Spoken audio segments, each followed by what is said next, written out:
जादुई छड़ी। एक छोटे से गांव में एक गरीब परिवार रहता था। उनके घर में एक माँ, पिता और उनकी बेटी राधा थी। वे मुश्किल से अपना गुजारा करते थे और अक्सर भूखे सोते थे। राधा के पिता उतना पैसा नहीं कमा पाते थे, उससे उनकी पूर्ति नहीं हो पाती थी। एक दिन राधा जंगल की ओर चली गई। उसने सोचा कि शायद वह कुछ फल या जड़ी बूटियां लाकर अपने पिताजी को दे, ताकि उसको बेचकर कुछ मदद कर सके। राधा जंगल के रास्ते पर चलते हुए चारों तरफ देखती है। चारों ओर हरे भरे पेड़ और झाड़ियां थी। राधा को उम्मीद मिलती है जंगल में जरूर कुछ न कुछ मिल ही जाएगा।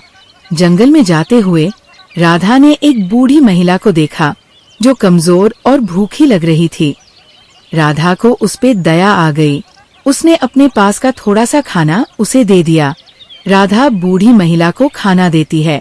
खाना खाकर बूढ़ी महिला के चेहरे पर कृतज्ञता की भावना दिखती है, लेकिन बूढ़ी महिला तो राधा की परीक्षा ले रही थी।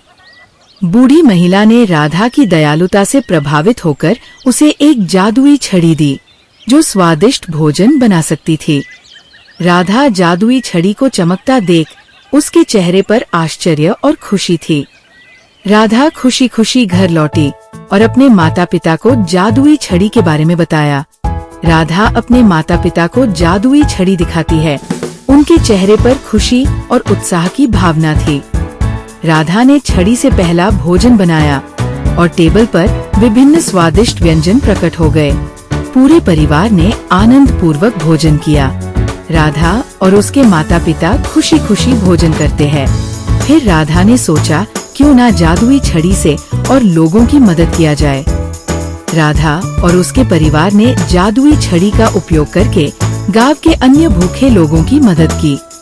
राधा और उसका परिवार गांव के लोगों को भोजन वितरित करते हैं।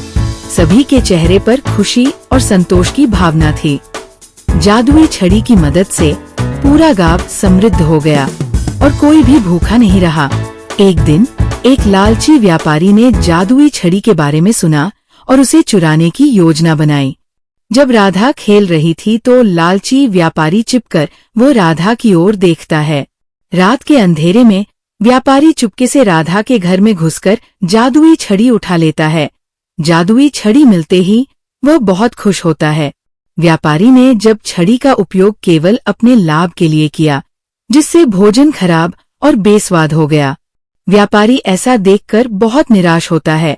राधा को छड़ी की चोरी का पता चलने पर उसे वापस लाने का संकल्प लेती है।